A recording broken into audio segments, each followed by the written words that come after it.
Hello friends. आज से हम फर्स्ट चैप्टर शुरू करते हैं। इसकी वेटेज एग्जाम में 10 मार्क्स की है। इसमें से 10 क्वेश्चंस आएंगे और इस चैप्टर का नाम है बेसिक्स ऑफ डेरिवेटिव्स। इसमें आपको डेरिवेटिव इंट्रोड्यूस किया जाएगा, उसके कितने टाइप्स होते हैं, उससे एसोसिएटेड रिस्क कौन कौन से हैं, डेरिवेटिव्स की हमारी हिस्ट्री क्या है, आजकल डेरिवेटिव्स इतने पॉपुलर क्यों हैं, ये सब चीजें हम डिस्कस करेंगे। सबसे पहले बात आती है डेरिवेटिव्स होता क्या है। डेरिवेटिव एक कॉन्ट्रैक्ट है जिसकी वैल्यू किसी अदर असेट से डिराइव होती है, जिसे हम कहते हैं अंडरलाइंग। इसको हम इस तरह से समझते हैं। आज की डेट में मान लो गोल्ड का प्राइस 75,000 है। अगर मैं आपसे पूछूं कि 1 ईयर के बाद गोल्ड का प्राइस क्या होगा, आपको क्या लगता है कि 1 ईयर के बाद गोल्ड का प्राइस क्या होगा? तो आपका आंसर क्या आएगा? 80,000, 85,000, 90,000, 75,000 के अराउंड आएगा। चाहे अप साइड में है चाहे डाउन साइड में है, 70,000, 65,000, तो वो 75,000 के आसपास आएगा। अब सिमिलरली मैं अगर किसी स्टॉक की बात करूं, जैसे अगर मैं रिलायंस का शेयर लूं जिसका भी करंट प्राइस 1250 के आसपास चल रहा है, और मैं पूछूं कि आपको क्या लगता है कि 1 ईयर के बाद स्टॉक का प्राइस कितना होगा, तो आप 1300, 1400, 1500 या फिर डाउन साइड में 1100, 1000, 1250 के आसपास की कोई वैल्यू बोलोगे। जब मैंने आपसे गोल्ड का 1 ईयर के बाद का प्राइस बोला तो आपने 80 टू 90 की रेंज में बताया, जबकि मैं रिलायंस के स्टॉक के प्राइस की बात कर रहा हूँ तो आप 1000 से 2000 इस रेंज में बता रहे हो। तो ये डिफरेंस क्यों है? जो आप 1 ईयर बाद का प्राइस बता रहे हो वो आप करंट वैल्यू के हिसाब से बता रहे हो कि अगर 75K के अराउंड कोई चीज आ जाए तो फ्यूचर में वो 80 के हो सकती है, 85 के इस तरह से हो सकती है। और अगर आज की डेट में वो 1250 इस तरह से है तो 1300, 1400 इसके आसपास होगी। तो जो आज का प्राइस है, गोल्ड का आज का प्राइस है, ये आपका हो गया अंडरलाइंग। तो आज की डेट में गोल्ड आपका हो गया अंडरलाइंग, और जो उसकी फ्यूचर वैल्यू है 1 ईयर बाद की वैल्यू है वो आपका हो गया डेरिवेटिव। सिमिलरली रिलायंस का स्टॉक जो आज का है ये हो गया आपका अंडरलाइंग, और इसकी जो फ्यूचर वैल्यू है 1 साल बाद की वैल्यू है वो आपका हो गया डेरिवेटिव। और अब अगर इसी प्राइस पर मान लो 1 ईयर बाद आप 1400 पर एग्री कर जाओ, 2% एग्री कर जाए, एक बाय करने के लिए एक सेल करने के लिए, वो आपस में एक एग्रीमेंट कर ले, तो क्या हो जाएगा? कॉन्ट्रैक्ट। कि हमने आपस में एग्रीमेंट कर लिया है कि हम 1400 में फ्यूचर में इसे ट्रेड कर लेंगे। तो डेरिवेटिव क्या है? एक कॉन्ट्रैक्ट है, एक एग्रीमेंट है जिसकी वैल्यू किससे ड्राइव होती है? किसी दूसरी एसेट से, जिसको हम अंडरलाइंग भी बोलते हैं। अब डेरिवेटिव किस किस चीज के हो सकते हैं? ऐसी किसी भी चीज के हो सकते हैं जिसकी फ्यूचर वैल्यू को आप एस्टिमेट कर सकते हो। जैसे हमने गोल्ड का देखा, कोक का देखा। सिमिलरली आपके अदर मेटल्स हो गए, जैसे सिल्वर हो गया, कॉपर हो गया, डायमंड हो गया, इन सब के भी डेरिवेटिव्स हो सकते हैं। फिर आपके एनर्जी रिसोर्सेज हो गए, क्रूड ऑयल हो गया, नेचुरल गैस हो गए, इन सब के भी डेरिवेटिव्स हो सकते हैं। फिर हमारे एग्री कमोडिटीज है, जैसे वीट, कॉटन, शुगर, और भी जो हमारी एग्री कमोडिटीज होती है उनके भी डेरिवेटिव्स हो सकते हैं। और हमारी फाइनेंशियल एसेट्स जैसे स्टॉक्स हो गए, बॉन्ड्स हो गए, और फॉरेन एक्सचेंज, करेंसी, इन सब के भी डेरिवेटिव्स हो सकते हैं। बॉन्ड्स बेसिकली क्या होते हैं? आपको फिक्स इनकम देते हैं, आप स्टार्टिंग में उन्हें खरीदते हो, फिर आपको पीरियडिकली वो इंटरेस्ट देते रहते हैं, जैसे एनुअली कुछ इंटरेस्ट देते रहेंगे, लास्ट में जितने में आपने इन्वेस्ट किया था आपको वो रिटर्न कर देंगे। तो इस टाइप के एसेट को कहते हैं बॉन्ड्स। शेयर्स तो आपके नॉर्मल स्टॉक्स हो गए, जैसे रिलायंस का स्टॉक, टीसीएस का स्टॉक, इस तरह से नॉर्मल शेयर्स हो गए। और फॉरेन एक्सचेंज क्या हो गया? Currency, USD, INR. अब अगर हम डेरिवेटिव मार्केट की हिस्ट्री की बात करें तो ये 12th सेंचुरी से चला आ रहा है। कैसे चला आ रहा है? मान लो आप मेरे पास कुछ सामान खरीदने आए। एक चीज तो क्या है कि आपने मुझे पैसा दिया, मैंने आपको सामान दे दिया, इमीडिएट हो गया। लेकिन आपको सामान कंटिन्यूअस चाहिए कि मुझे अगले 10 सालों तक हर महीने ये सामान सप्लाई करते रहना। तो ऐसा तो है नहीं कि आज की डेट में मान लो प्राइस 100 है तो आप 10 सालों तक 100 रुपीज में देते रहोगे। तो आप क्या एग्रीमेंट कर लेते हो कि ठीक है, मैं आज 100 में बेच देता हूँ, 1 मंथ बाद मैं इसका 1% यानी 101 इतने में भेज दूंगा, फिर नेक्स्ट मंथ 102 में, फिर नेक्स्ट मंथ 103 में। इस तरह से मैं इंक्रीजिंग प्राइस में आपको हर मंथ डिलीवर करता रहूंगा। तो ये भी एक टाइप का क्या हो गया? कॉन्ट्रैक्ट हो गया। आप आज की डेट में सामान लेके जा रहे हो, उसके साथ साथ फ्यूचर का प्राइस भी डिसाइड कर ले रहे हो कि नेक्स्ट मंथ मैं 101 में ले लूंगा, फिर नेक्स्ट मंथ 102 में ले लूंगा, फिर नेक्स्ट मंथ 103 में ले लूंगा। आपने प्राइस डिसाइड कर लिया और एक एग्रीमेंट साइन कर लिया कि मैं आपको ये प्राइस दे दूंगा, आप मुझे सामान डिलीवर करते रहना। तो इस तरह से इनफॉर्मली ये डेरिवेटिव 12th सेंचुरी से चला आ रहा है। मेजरली ये यूरोप में चलता था, यूरोप की मार्केट्स में ऐसा होता था। फिर धीरे धीरे ये स्प्रेड होना शुरू हुआ। 17th सेंचुरी तक जापान में ये आ गया। राइस के फ्यूचर प्राइस डिसाइड होने लगे और इनके फ्यूचर डिलीवरी के एग्रीमेंट साइन होने लगे। फिर धीरे धीरे 18th सेंचुरी में क्या हुआ अभी तक दो लोग आपस में कॉन्ट्रैक्ट कर रहे हैं, जैसे कि आप मेरे पास आए, हम दोनों एक एग्रीमेंट कर लिया, तो हम आपस में एक कॉन्ट्रैक्ट कर रहे हैं।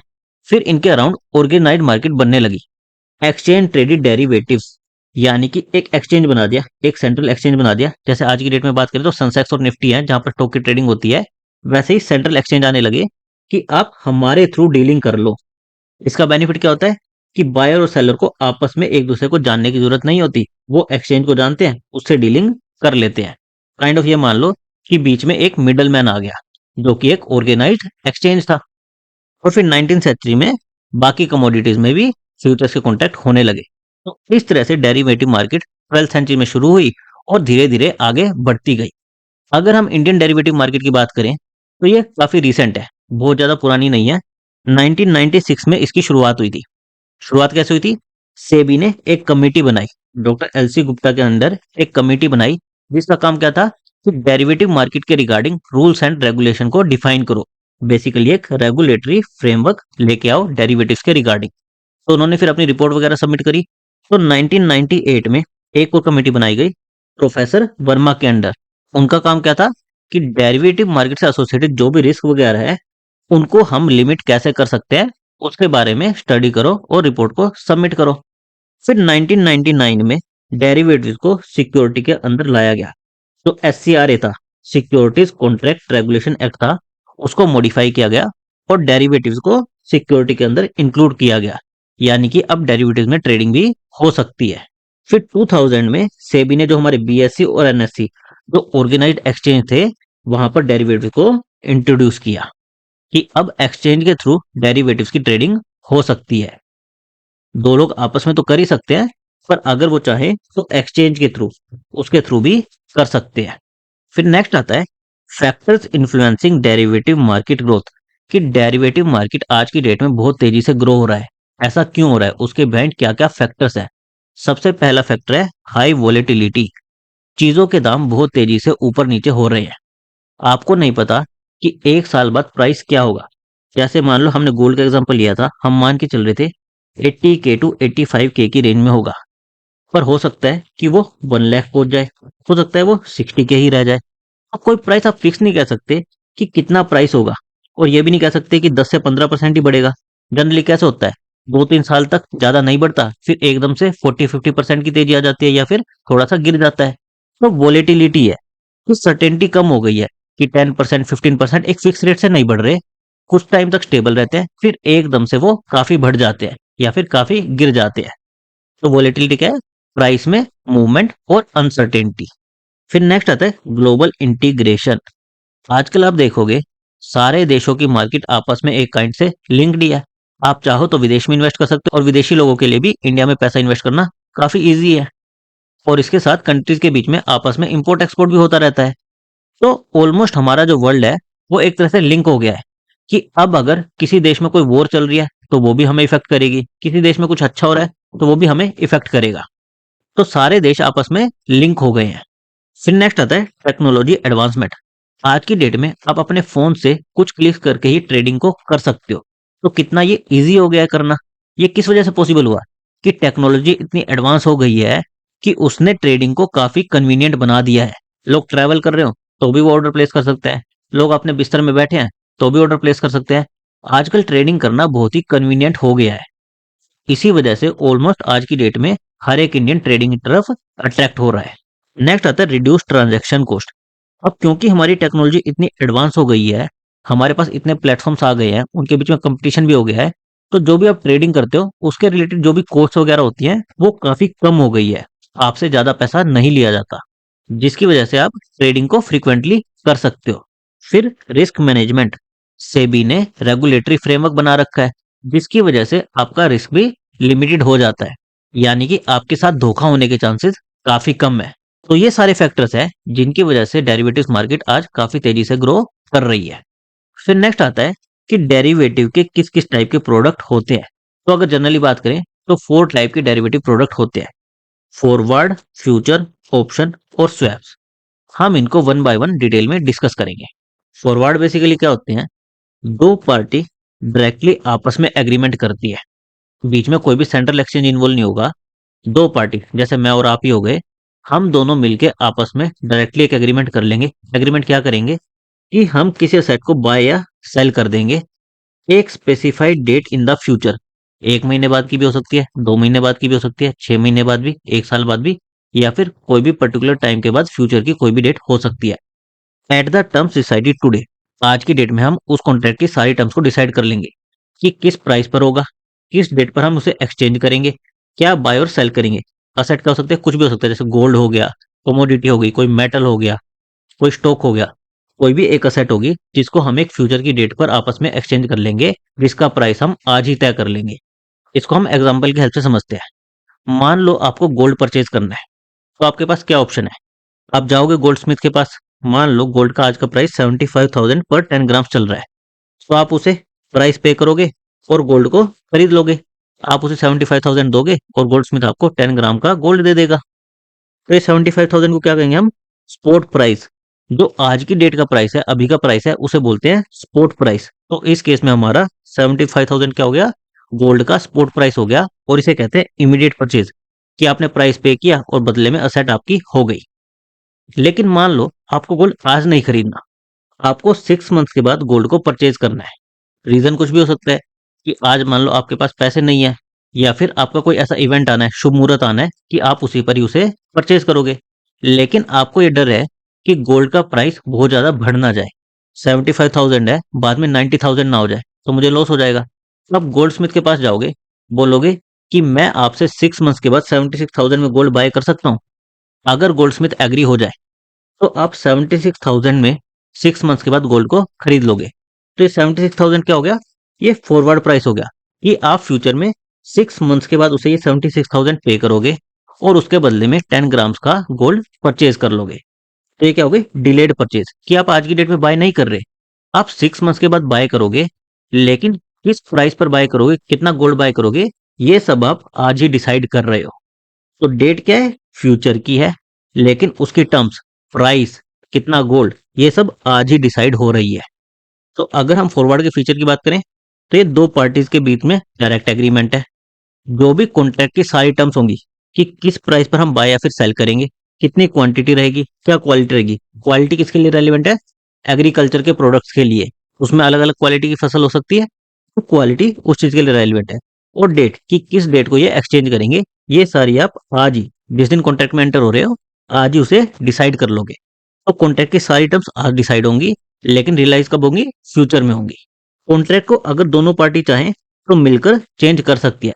दोनों पार्टी अगर एग्री हो रही हैं तो चेंज भी कर सकती है। जैसे मान लो हमने 76,000 डिसाइड किया, लेकिन गोल्ड का प्राइस काफी ज्यादा बढ़ गया और दोनों पार्टी एग्री होती हैं, तो 77,000 भी हो सकता है या फिर 74,000, कोई भी चेंज हो सकता है। या फिर डेट चेंज करना चाहे तो वो भी पॉसिबल है। कोई भी जो ये टर्म है, अगर दोनों पार्टी एग्री करती हो तो वो चेंज की जा सकती है। और क्योंकि ये दो पार्टी डायरेक्टली आपस में इसको डील कर रही है, इस टाइप को हम क्या भी कहते हैं, ओवर द काउंटर, कि ये डील ओवर द काउंटर हो रही है, इसमें कोई भी सेंट्रल एक्सचेंज इन्वॉल्व नहीं है। पर अब क्योंकि ये दो पार्टी आपस में डील कर रही हैं, कोई भी सेंट्रल एक्सचेंज इन्वॉल्व नहीं है, इस कॉन्ट्रैक्ट के साथ कुछ रिस्क एसोसिएटेड है, तो एक बार उन्हें भी डिस्कस करना जरूरी है। रिस्क क्या है, लिक्विडिटी रिस्क। ये कॉन्ट्रैक्ट किसी सेंट्रल एक्सचेंज पर तो लिस्टेड है ही नहीं, आपने एक अदर पर्सन के साथ डायरेक्ट डील करी है।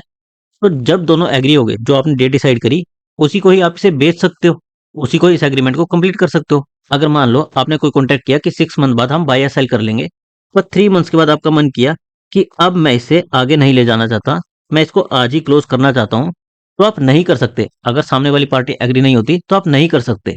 लेकिन अगर यही कॉन्ट्रैक्ट सेंट्रल एक्सचेंज पर लिस्टेड होता, तो क्या होता, कोई भी इसे बाय या फिर सेल कर सकता था। तो फॉरवर्ड में आपका लिक्विडिटी रिस्क रहता है। लिक्विडिटी रिस्क का मतलब है कि अगर आप अपने कॉन्ट्रैक्ट से टाइम से पहले एग्जिट करना चाहो तो आप नहीं कर सकते, अपनी असेट को सेल करना इजी नहीं है। सेकंड आता है काउंटर पार्टी रिस्क, कि सामने वाली पार्टी एग्रीमेंट की टर्म से मुकर जाए। कि जैसे मान लो गोल्ड स्मिथ साहब ने बोला था कि 76,000 में खरीद लूंगा, और मान लो जब आप 6 मंथ बाद जाते हो, उस टाइम पर गोल्ड का प्राइस 80,000 है। तो गोल्ड स्मिथ अगर आपको 76,000 में बेचेगा तो उसका तो नुकसान हो जाएगा। तो इसमें क्या रिस्क है कि गोल्ड स्मिथ मना कर सकता है कि मैं तो नहीं बेचूंगा 76,000 में, हमने भले ही एग्रीमेंट किया है, मैं नहीं बेचूंगा, गोल्ड का प्राइस 80,000 है, 80,000 दो और ले जाओ। या फिर मान लो प्राइस 70,000 आ जाता, इस केस में अगर आप 76,000 में खरीदते तो आपका नुकसान हो जाता। तो आप वो कर सकते हो, आप मना कर सकते हो कि मैं नहीं करता, मैं तो 70,000 में खरीदूंगा, बेचना है तो बेचो। तो इसको कहते हैं काउंटर पार्टी रिस्क, कि जो दूसरी पार्टी है वो एग्रीमेंट की जो भी टर्म्स है उनको ऑनर ना करे, उनसे मना कर दे, एग्रीमेंट को क्लोज करने से मना कर दे। तो इसका सॉल्यूशन क्या आता है कि बीच में एक सेंट्रल एक्सचेंज को ले आओ। इससे क्या होगा कि डायरेक्ट पार्टी आपस में डील करेंगी नहीं, किसी सेंट्रल एक्सचेंज के थ्रू करेंगी, और ये काफी रिलायबल होता है। तो यहाँ पर काउंटर पार्टी रिस्क इसके काफी कम चांसेस होते हैं, ऑलमोस्ट जीरो ही चांसेस होते हैं। और लिक्विडिटी रिस्क भी कम हो जाता है, क्योंकि ये स्टैंडर्डाइज कॉन्ट्रैक्ट हो जाएगा, एक सेंट्रल एक्सचेंज पर लिस्ट होगा। केवल ये दो लोग नहीं, बाकी लोग भी अगर चाहेंगे तो उसमें बाय और सेल कर सकते हैं। अगर आप 3 मंथ्स के बाद एग्जिट लेना भी चाहो तो वो पॉसिबल होगा, क्योंकि बाकी और कोई लोग भी इसे बाय या फिर सेल कर सकते हैं। तो फॉरवर्ड के जो रिस्क थे उनका सॉल्यूशन क्या है कि एक सेंट्रलाइज ट्रेडिंग प्लेटफॉर्म या फिर सेंट्रल एक्सचेंज को बीच में ले आओ, और उसी चीज को नाम क्या दे दिया, फ्यूचर्स। हमारे क्या थे, फॉरवर्ड, फ्यूचर, ऑप्शन और स्वैप थे। फॉरवर्ड हमने डिस्कस किया। अब फॉरवर्ड की जो लिमिटेशन थी उसको दूर करने के लिए अगर हम एक सेंट्रल एक्सचेंज को बीच में ले आए और जो कॉन्ट्रैक्ट्स है उनको स्टैंडर्डाइज कर दे, तो उसी को क्या कह देंगे हम, फ्यूचर्स। तो अभी भी ये एग्रीमेंट होगा, लेकिन through an organised exchange, organised exchange के थ्रू होगा। पार्टी आपस में डायरेक्ट नहीं करेंगी, एक ऑर्गेनाइज्ड एक्सचेंज के थ्रू होगा कि हम एक असेट को बाय या फिर सेल करेंगे एक specified date in the future, जिसकी टर्म आज डिसाइड होंगी। और ये टर्म्स डिसाइड कौन करेगा, एक्सचेंज डिसाइड करेगा। All terms except price are decided by the exchange. Price को छोड़ के कि किस प्राइस पर बाय या फिर सेल होगा, उसको छोड़ के बाकी सारी चीजें एक्सचेंज डिसाइड करेगा। जैसे कि किस डेट पर ये होगा, कॉन्ट्रैक्ट का साइज क्या रहेगा, जैसे मान लो 50 स्टॉक्स रहेंगे, 100 स्टॉक्स रहेंगे, या फिर गोल्ड की बात करें तो 10 ग्राम रहेगा, 100 ग्राम रहेगा, क्या क्वांटिटी रहेगी, वो सारी चीजें एक्सचेंज डिसाइड करेगा।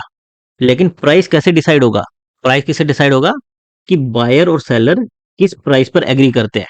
वो अगर मान लो 75 के इस पर एग्री होते हैं तो ये प्राइस हो जाएगा, 76 के पर एग्री होते हैं तो ये प्राइस हो जाएगा। प्राइस को छोड़कर बाकी सारी टर्म्स एक्सचेंज डिसाइड करेगा, और जो प्राइस है वो डिमांड और सप्लाई के बेस पर डिसाइड होगा कि कितने बायर्स है, कितने सेलर्स है, किस प्राइस पर वो बाय और सेल करना चाहते हैं। तो जिस भी प्राइस पर बायर और सेलर दोनों एग्री हो जाएंगे, वो प्राइस हमारा डिसाइड हो जाएगा। अब क्योंकि सारी चीजें एक्सचेंज डिसाइड कर रहा है, दो पार्टी तो कर नहीं रही, एक्सचेंज कर रहा है, और वो मल्टीपल पीपल को सेम कॉन्ट्रैक्ट ऑफर कर रहा है, तो इसकी टर्म्स में चेंज करना पॉसिबल नहीं है। जो भी कॉन्ट्रैक्ट की टर्म्स है वही रहेंगी, इसमें चेंज नहीं किया जा सकता। फॉरवर्ड में तो क्या था, दो ही पार्टी थी, दोनों पार्टी एग्री कर रही हैं तो चेंज कर दो टर्म्स को। लेकिन यहाँ पर तो एक्सचेंज डिसाइड कर रहा है और मल्टीपल पीपल को वो सेम कॉन्ट्रैक्ट ऑफर कर रहा है, तो इसमें अल्टर नहीं कर सकते। इसीलिए मार्केट टाइप भी क्या है इसकी, एक्सचेंज ट्रेडेड, क्योंकि एक्सचेंज के थ्रू हो रहा है। फॉरवर्ड के केस में क्या था, ओवर द काउंटर, दो पार्टी आपस में डील कर रही थी। यहाँ पर एक एक्सचेंज इन्वॉल्व है, इसकी मार्केट टाइप को क्या नाम दे दिया, एक्सचेंज ट्रेडेड, कि ये एक्सचेंज के थ्रू ट्रेड हो रहे हैं। अब मान लो एक बायर है, एक सेलर है, दोनों आपस में तो डील कर नहीं रहे, ये एक्सचेंज के पास जाएगा, ये एक्सचेंज के पास जाएगा, तो इनका आपस में डिफॉल्ट का रिस्क तो खत्म हो गया, कि बायर को ये रिस्क नहीं है कि सेलर मेरा डिफॉल्ट कर देगा, क्योंकि ये तो एक्सचेंज से डील कर रहा है और ये एक रिलायबल एंटिटी है जिसके डिफॉल्ट करने के चांसेस बहुत ही कम है। लेकिन अब रिस्क किसके पास आ गया, एक्सचेंज के पास रिस्क आ गया, कि भाई जो बायर है अगर वो डिफॉल्ट कर दे या फिर जो सेलर है वो डिफॉल्ट कर दे, तो एक्सचेंज को तो कॉन्ट्रैक्ट पूरा करना पड़ेगा। तो जो इनका रिस्क था, बायर और सेलर का रिस्क था, वो किसके पास चला गया, एक्सचेंज के पास चला गया। तो एक्सचेंज अपने रिस्क को कैसे मैनेज करेगा, उसके लिए वो क्लियरिंग कॉरपोरेशन, उसके थ्रू मैनेज करता है। क्लियरिंग कॉरपोरेशन गारंटी करती है कि बायर ने जो ट्रेड किया मेरे साथ वो भी पूरा हो, सेलर ने जो ट्रेड किया एक्सचेंज पर वो भी पूरा हो। और क्लियरिंग कॉरपोरेशन अपना रिस्क मैनेज कैसे करती है, वो बायर और सेलर दोनों से मार्जिन ले लेती है। जैसे मान लो उन्होंने 100 रुपए का माल इतने टाइप का कॉन्ट्रैक्ट किया, तो उसका 20%, कुछ भी परसेंट हो सकता है, ये 20% मान लो इनसे एडवांस में लेके रख लेगी कि 20 रुपीज आप मुझे दे दो, 20 रुपीज आप मुझे दो, ताकि प्राइस की कोई भी मूवमेंट हो जिसकी वजह से कोई भी डिफॉल्ट करे तो ये इस मार्जिन से उसको रिकवर कर सके। तो फ्यूचर्स में क्या होगा, दोनों बायर और सेलर एक्सचेंज के थ्रू ट्रेड करेंगे, और एक्सचेंज एक क्लियरिंग कॉर्पोरेशन को अपॉइंट करेगा जो कि दोनों कॉन्ट्रैक्ट के लिए काउंटर पार्टी की तरह ट्रीट करेगी, बायर के लिए सेलर और सेलर के लिए बायर। यही गारंटी करेगी कि जो भी कॉन्ट्रैक्ट है वो आपस में पूरे हों। और अपने रिस्क को मैनेज कैसे करेगी, दोनों ही पार्टी बायर और सेलर दोनों से मार्जिन लेकर, जनरली 20%, ये ज्यादा या कम भी हो सकता है डिपेंडिंग की कितनी वोलेटाइल मार्केट है उसके अकॉर्डिंग ये मार्जिन चेंज भी हो सकता है, लेकिन कुछ मार्जिन ले लेगी ताकि प्राइस मूवमेंट की वजह से जो भी लॉस वगैरह होता है उसको ये कवर कर सके। नेक्स्ट आता है ऑप्शन। हमने गोल्ड का एग्जांपल देखा था कि आपने इनिशियल 76 के में डील किया, फिर मान लो 80 के हो जा रहा था या 70 के हो जा रहा था, तो एक पार्टी को नुकसान हो रहा था। तो अगर पार्टी के पास ऐसा ऑप्शन हो कि अगर उसके फेवर में सिचुएशन नहीं जा रही, जैसे कि मान लो आपने बोल दिया कि 76 के में मैं खरीद लूंगा, पर गोल्ड का प्राइस आ गया 70 के, तो आपको खरीदने पर तो नुकसान हो जाएगा कि 70 के उसकी वैल्यू है पर आपको 76 के में खरीदना पड़ रहा है। तो आपके पास अगर ऐसा ऑप्शन हो कि आपका मन करे तो 76 के में खरीद लो, और मन ना करे तो मत खरीदना, बस इसके बदले में मुझे थोड़ा सा पैसा दे दो। जैसे कि मान लो मुझे 1 के आप एज ए प्रीमियम की तरह दे दो, 1 के स्टार्टिंग में दे दो। इसके बदले में मैं आपको एक ऑप्शन देता हूँ कि आपका 76 के में 6 मंथ्स के बाद मन करे तो खरीद लेना, और ना मन करे तो मत खरीदना। जैसे प्राइस अगर 70 के आ गया तो आपको 6 के का लॉस हो रहा है, तो आप मत खरीदना, आप मार्केट से 70 के में खरीद लेना। लेकिन इस ऑप्शन के बदले, क्योंकि आपके पास अब ऑप्शन आ गया, आपके पास अब चॉइस आ गई, उसके बदले में मुझे इनिशियली 1 के दे दो, मुझे थोड़ा सा पैसा दे दो, जिसके बाद आप ये ट्रेड करो या ना करो, 76 में गोल्ड बाय करो या ना करो, ये 1 के तो मैं रख ही लूंगा। अगर आप 76 के में बाय करोगे तो 76 के और दे देना और मैं आपको गोल्ड दे दूंगा। नहीं करोगे तो कोई बात नहीं, हमारा ट्रेड कैंसिल हो गया, मेरे पास ये 1 के आ गए। तो इस चीज को हम कहते हैं ऑप्शन। ऑप्शन क्या होता है? एग्रीमेंट ही होता है जो बायर को राइट देता है बट नॉट द ऑब्लिगेशन, कि बायर के पास राइट है कि अगर उसका मन करे तो कॉन्ट्रैक्ट को पूरा करे, उसके ऊपर कोई भी ऑब्लिगेशन नहीं है, मैंडेटरी नहीं है कि उसे पूरा करना ही करना है। उसका मन करे तो वो पूरा करे, 76 में खरीदने का मन करे तो खरीद ले। To buy or sell the underlying asset on or before a stated date, कि फ्यूचर में 6 मंथ्स की जो हमने डेट डिसाइड करी उस डेट पर या उससे पहले, या तो 6 मंथ्स के बाद वाली डेट पर या उससे पहले कभी भी उस असेट को बाय या फिर सेल कर ले at a stated price for a premium. Premium क्या हो गया कि हम 1 के दे रहे थे उसे कि 1 के तुम रख लो, इसके बदले में मुझे ये ऑप्शन दे दो, तो ये 1 के क्या हो गया? प्रीमियम हो गया, कि इनिशियली मुझे थोड़ा सा प्रीमियम दे दो, उसके बदले में मैं आपको राइट देता हूँ कि आपका मन करे तो खरीद लेना, ना मन करे तो मत खरीदना, या तो उस डेट पर या उससे पहले की किसी भी डेट पर। तो फ्यूचर से डिफरेंट कैसे हो गए कि आपके पास एक चॉइस आ गई, पर उसके बदले में आपको एक प्रीमियम देना पड़ा। तो इसमें दो टाइप के होते हैं, एक बायर रहेगा एक सेलर रहेगा। बायर को होल्डर भी कहते हैं और सेलर को राइटर भी कहते हैं। बायर क्या करता है? ऑप्शन बाय करता है। ऑप्शन दो टाइप के होते हैं, कॉल और पुट, उनको हम डिटेल में आगे समझेंगे। हमारा ऑप्शन पर एक पूरा का पूरा चैप्टर डेडिकेटेड है, 4th चैप्टर पूरा का पूरा ऑप्शन पर डेडिकेटेड है। उसमें हम कॉल और पुट डिफरेंट टाइप ऑफ जो ऑप्शन है उसको डिटेल में समझेंगे। यहाँ पर हम क्या देख रहे हैं? ऑप्शंस का ओवरव्यू, कि ऑप्शन आपको एक राइट देता है, आपको एक चॉइस देता है। तो जो बायर होगा वो ऑप्शन को बाय करता है, यानी कि सेलर को थोड़ा सा प्रीमियम दे देता है, उसके बदले में राइट किसको मिलेगा? बायर को मिलेगा। चॉइस किसको मिलेगी? बायर को मिलेगी। और सेलर के पास क्या रहेगी? ऑब्लिगेशन, कि अगर बायर बोलता है कि मुझे 76 के में खरीदना है, मुझे तो इस कॉन्ट्रैक्ट को पूरा करना है, तो सेलर को वो करना ही करना पड़ेगा। सेलर के पास कोई चॉइस नहीं है, उसे पूरा ये करना ही करना पड़ेगा। तो ऑप्शन बायर अपनी चॉइस का यूज कब करेगा? जब सिचुएशन उसके फेवर में जाएगी, जैसे 76 के से 80 के हो जाएगा कि उसे कम खरीदने पर फायदा हो रहा है, तभी वो उसे एक्सरसाइज करेगा। अदरवाइज मान लो 70 के आ गया तो वो उसे इग्नोर कर देगा, वो मार्केट से खरीद लेगा और इसके बदले में उसे 1 के का लॉस हो जाएगा जो कि उसने एज ए प्रीमियम दिया था। 4th टाइप के डेरिवेटिव प्रोडक्ट आते हैं आपके स्वैप्स। इसमें क्या होता है? दो पार्टी डायरेक्टली आपस में एग्रीमेंट करती है। एग्रीमेंट क्या करती है? कि वो कैश फ्लो को एक्सचेंज करेगी फ्यूचर की डेट पर। अब कैश फ्लो क्या हो सकते हैं? जैसे इंटरेस्ट रेट के हो सकते हैं, कि एक पर्सन फिक्स रेट पर दे रहा है, दूसरा फ्लोटिंग रेट पर दे रहा है। फ्लोटिंग रेट क्या हुई? कि जिस टाइम पर आपको पैसा देना है उस टाइम पर मार्केट में इंटरेस्ट रेट क्या चल रहा है। मार्केट में इंटरेस्ट रेट अप डाउन होता रहेगा, जैसे मान लो आज 6% चल रहा है, नेक्स्ट मंथ पर 6.5% चले, फिर नेक्स्ट मंथ पर 7% चले, फिर 8% चले, या फिर गिरकर 4% रह जाए। तो ये interest rate up and down होता रहेगा। तो एक पर्सन फिक्स देगा, जैसे मान लो 7% पर फिक्स दे देगा, दूसरा पर्सन उसे वापस में फ्लोटिंग देगा, कि जो भी उस टाइम पर मार्केट का इंटरेस्ट रेट चल रहा होगा। सिमिलरली करेंसी भी एक्सचेंज हो सकती है, कि जैसे एक पर्सन यूएसडी देगा, दूसरा उसी के कोरस्पॉन्डिंग आईएनआर देगा। इसके एग्जांपल की बात करें तो मान लो आपने कंपनी से एक सर्विस ली, आपको कंपनी को उसके बदले में फ्लोटिंग रेट पर पेमेंट करनी है, कि जो भी आपने अमाउंट की सर्विस ली उसके बदले में फ्लोटिंग रेट पर इंटरेस्ट पे करना है। ये फ्लोटिंग रेट क्या होगी, कि जब भी पेमेंट की डेट आएगी उस टाइम पर मार्केट में जो इंटरेस्ट रेट चल रहा होगा आपको उतना इंटरेस्ट पे करना होगा। लेकिन एज ए इन्वेस्टर आप चाहते हो कि आप फ्लोटिंग रेट पर पे ना करो, आप फिक्स परसेंट, जो भी फिक्स परसेंट डिसाइड करें, 6%, 7%, जो भी फिक्स परसेंट हम डिसाइड करें, आप वो कंपनी को पे करना चाहते हो, लेकिन कंपनी उस पर मान नहीं रही, तो आप क्या करोगे, कोई दूसरा इन्वेस्टर ढूंढोगे, उसके पास जाओगे, उससे डील करोगे कि मैं तुम्हें फिक्स रेट पर दे दूंगा, तुम मुझे फ्लोटिंग रेट पर दे देना, और ये फ्लोटिंग रेट जो आपको मिलेगी ये आप कंपनी को वापस कर दोगे। इफेक्टिवली आपका क्या हुआ, आपको कंपनी को फिक्स रेट ही देना पड़ा। क्यों? क्योंकि आप इस पर्सन को फिक्स रेट दे रहे हो, ये जो आपको फ्लोटिंग रेट दे रहा है ये वापस आप कंपनी को दे रहे हो, तो आपका फिक्स रेट बन गया। तो यहाँ पर कैश फ्लो का एक्सचेंज कैसे हुआ, एक पर्सन फिक्स रेट दे रहा है, दूसरा वापसी में फ्लोटिंग रेट दे रहा है, तो कैश फ्लो आपस में एक्सचेंज कर रहे हो। और ये किस पर कैलकुलेट होंगे, ये फिक्स रेट और फ्लोटिंग रेट किस पर कैलकुलेट होंगे, उसके लिए एक प्रिंसिपल अमाउंट डिसाइड कर लेंगे। जैसे मान लो 1 लाख पर ले लेते हैं कि 1 लाख का 6% और फ्लोटिंग रेट, ये हम आपस में एक्सचेंज कर लेंगे। तो ये 1 लाख है, प्रिंसिपल अमाउंट है, ये कभी भी एक्सचेंज नहीं होगा, इसे हम नोशनल अमाउंट कहते हैं। और जनरली जो ये दूसरा इन्वेस्टर होता है जिसके साथ वो डीलिंग करता है उसे स्वैप डीलर बोल देते हैं। सिमिलरली यहाँ पर हमारे करेंसी भी एक्सचेंज हो सकते थे, कि एक पर्सन यूएसडी दे रहा है, दूसरा पर्सन आईएनआर दे रहा है। फिर नेक्स्ट टॉपिक हमारा आता है डेरिवेटिव मार्केट। ये हम ऑलरेडी देख चुके हैं कि एक होती है ओवर द काउंटर, दूसरी होती है exchange traded. Over the counter में क्या होता है, दो पार्टी डायरेक्टली नेगोशिएट कर रही हैं और इसमें हमारा लिक्विडिटी और काउंटर पार्टी रिस्क रहता है। एक्सचेंज ट्रेडेड में क्या होता है कि बीच में एक रिकॉग्नाइज स्टॉक एक्सचेंज आ गया जिसके थ्रू ट्रेडिंग हो रही है, और इसका रिस्क कैसे मैनेज होता है, क्लियरिंग कॉर्पोरेशन के थ्रू। क्लियरिंग कॉर्पोरेशन क्या है, जो कि बायर और सेलर दोनों के लिए काउंटर पार्टी का एक्ट करती है।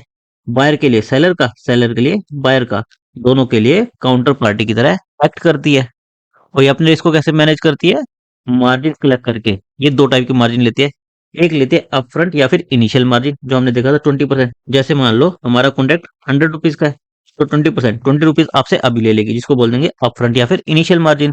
और सेकंड क्या लेगी, मार्क टू मार्केट मार्जिन। मान लो आपने 100 रुपीज में बाय किया, नेक्स्ट डे इसका प्राइस 90 रुपीज रह गया, तो आपको फर्दर 10 रुपीज का लॉस हो रहा है, तो आपसे 10 रुपीज और ले लेगी, जिसको कह देते हैं मार्क टू मार्केट मार्जिन। कि प्राइस मूवमेंट की वजह से जो भी प्रॉफिट या फिर लॉस हो रहा है उसके कॉरस्पॉन्डिंग जो ये मार्जिन लेगी उसे बोल देंगे मार्क टू मार्केट मार्जिन। फिर नेक्स्ट आता है मार्केट पार्टिसिपेंट्स, कि डेरिवेटिव मार्केट में किस किस टाइप के पार्टिसिपेंट्स रहते हैं।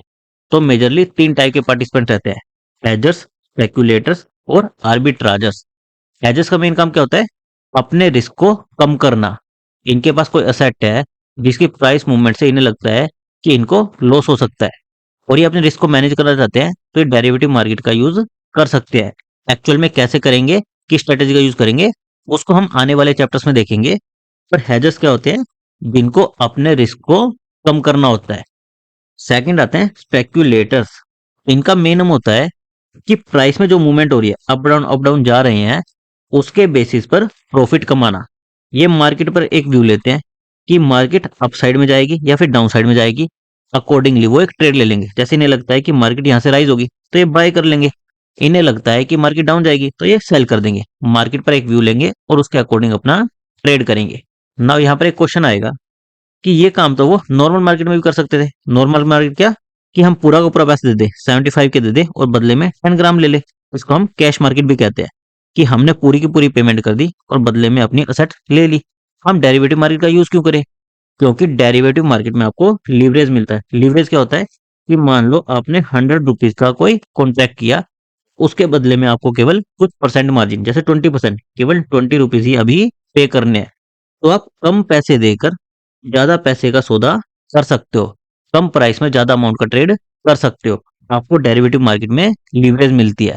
सेकंड, डेरिवेटिव मार्केट में नॉर्मल मार्केट से ट्रांजैक्शन कॉस्ट भी थोड़ी सी कम होती है। फिर थर्ड आते हैं आपके आर्बिट्राजर्स। ये क्या करते हैं कि सेम प्रोडक्ट का दो अलग अलग मार्केट में अगर प्राइस डिफरेंस चल रहा होगा तो उसका बेनिफिट उठाते हैं। तो जैसे मान लो एक मार्केट में मान लो 100 चल रहा है, दूसरी में 110 चल रहा है, यहाँ पर 10 रुपीज का डिफरेंस है, सेम चीज है, तो ये क्या करेंगे, लोअर वाली मार्केट से बाय कर देंगे, हायर वाली मार्केट में सेल कर देंगे। तो बेसिकली ये इसके थ्रू रिस्क फ्री प्रॉफिट कमा लेंगे। क्यों? क्योंकि चीज तो सेम ही है, बस अलग अलग मार्केट है तो अलग अलग मार्केट में प्राइस अलग अलग हो सकता है। तो लोअर वाली से बाय कर दो, हायर वाली में सेल कर दो। इससे ये रिस्क फ्री प्रॉफिट कमाने की तरफ देखते हैं। तो ये दो मार्केट में प्राइस डिफरेंशियल फाइंड आउट करने की कोशिश करते हैं और उसके थ्रू बिना रिस्क के प्रॉफिट कमाने का ट्राई करते हैं। लेकिन ये आर्बिट्राज अपॉर्चुनिटी क्या है, बहुत ही कम टाइम के लिए रहते हैं। क्यों? क्योंकि जैसे ही लोगों को आर्बिट्राज अपॉर्चुनिटी दिखेगी, लोग क्या करेंगे, यहाँ पर बाय करना शुरू करेंगे, यहाँ पर डिमांड बढ़ जाएगी, यहाँ पर सेल करना शुरू करेंगे, यहाँ पर सप्लाई बढ़ जाएगी। डिमांड बढ़ जाएगी तो इसका प्राइस बढ़ेगा, सप्लाई बढ़ेगी तो इसका प्राइस गिरेगा। फिर एक पॉइंट आ जाएगा, जैसे मान लो 105 आ गया, ये पॉइंट पर प्राइस स्टेबल हो जाएगा, दोनों ही मार्केट में प्राइस सेम हो जाएगा और ये आर्बिट्राज अपॉर्चुनिटी खत्म हो जाएगी। तो जनरली आर्बिट्राज अपॉर्चुनिटी मार्केट में बहुत ही कम टाइम के लिए एग्जिस्ट करती है और जिसको भी इसका फायदा उठाना है उसे बहुत ही इंस्टेंट रिएक्शन, बहुत ही फास्ट रिएक्शन करना पड़ता है कि तुरंत वो ट्रेड कर ले, जैसे उसे अपॉर्चुनिटी दिखे तुरंत वो ट्रेड कर ले। फिर नेक्स्ट आता है सिग्निफिकेंस ऑफ डेरिवेटिव मार्केट। तो इसमें मेजरली 3 पॉइंट्स हैं, price discovery, transfer of risk और मार्केट स्टेबिलिटी। हम डेरिवेटिव मार्केट में क्या करते हैं, किसी भी असेट का फ्यूचर में क्या प्राइस होगा उसको एस्टिमेट करते हैं, उसके बेसिस पर ट्रेड करते हैं।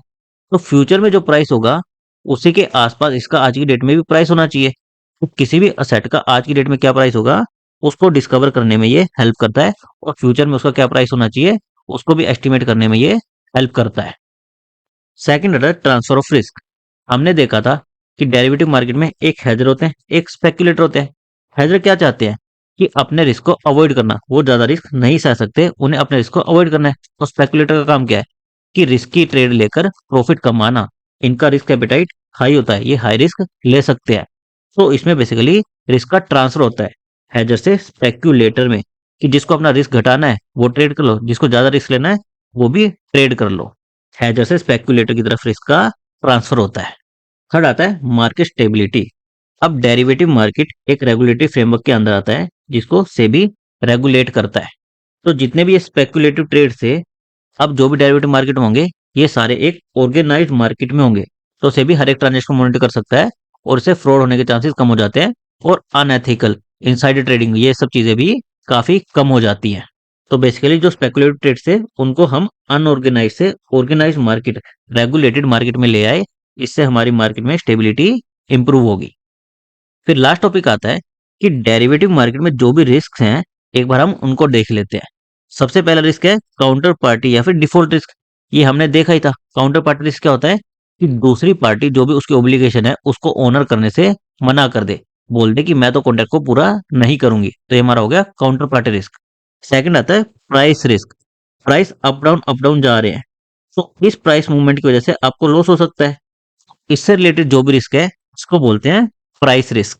फिर थर्ड आता है आपका लिक्विडिटी रिस्क, कि आपने एक पोजीशन ली, आपने मान लो कोई एसेट को बाय किया, फिर जब आपको उसे बेचना है तो आप उसे इजीली सेल नहीं कर पा रहे, कोई और बायर है ही नहीं जिसको आप ये सेल कर सको। जो भी आपकी पोजीशन है आप उसको इजीली क्लोज नहीं कर पा रहे, अपनी पोजीशन से क्विकली एग्जिट नहीं ले पा रहे। आपको एग्जिट लेने के लिए क्या करना पड़ रहा है, लॉस उठाना पड़ रहा है। कि आप मान लो 200 में उसे सेल करना चाहते थे लेकिन कोई बायर है ही नहीं, तो आपको उसे कम में बेचनी पड़ रही है, 150 में उसे बेचना पड़ रहा है। आप अपनी पोजीशन से इजीली एग्जिट नहीं कर पाते, करना चाहते हो तो आपको लॉस उठाना पड़ता है। फिर नेक्स्ट आता है लीगल और रेगुलेटरी रिस्क। अब डेरिवेटिव मार्केट को सेबी रेगुलेट कर रहा है।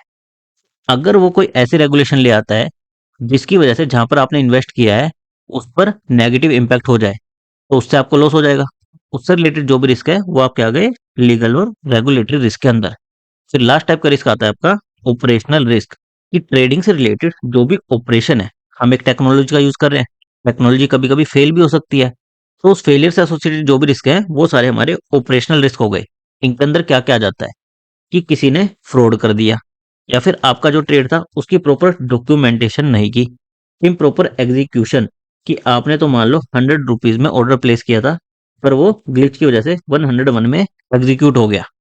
फिर नेक्स्ट आता है इन एडिक्वेट कंटिजेंसी प्लानिंग, कि मान लो पावर फेलियर आ गए, नेचुरल कैलामिटीज वगैरह आ गई, उस टाइम पर हमें सिस्टम को कैसे अप रखना है उसके लिए आपने प्रॉपर प्लानिंग नहीं की।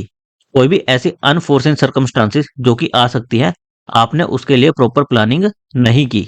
ये सारे आपके ऑपरेशनल रिस्क के अंदर आते हैं। इसके साथ हमारे चैप्टर 1 के कंसेप्ट पूरे होते हैं।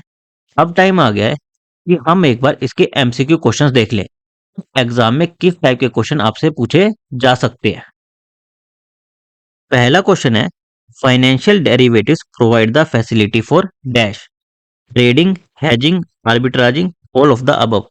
हमने देखा था हेजर्स भी होते हैं, स्पेकुलेटर ट्रेडर्स भी होते हैं और आर्बिट्राजर्स भी होते हैं। तो डेरिवेटिव मार्केट में तीनों ही चीजें पॉसिबल है। Option D, all of the above. The purchase of a share in one market and the simultaneous sale in a different market to benefit from price differential is known as cash mortgage, arbitrage, speculation, hedging. तो हमने देखा था इसे क्या कहते हैं, arbitrage. Option B. The main objective of derivatives is to enable market participant to dash trade, speculate, arbitrage, manage the risk.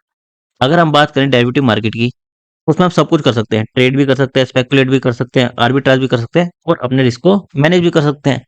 और जो डेरिवेटिव मार्केट को शुरू करने का मेन ऑब्जेक्टिव था वो क्या था कि इससे लोग अपने रिस्क को कम कर सके, अपने रिस्क को मैनेज कर सके।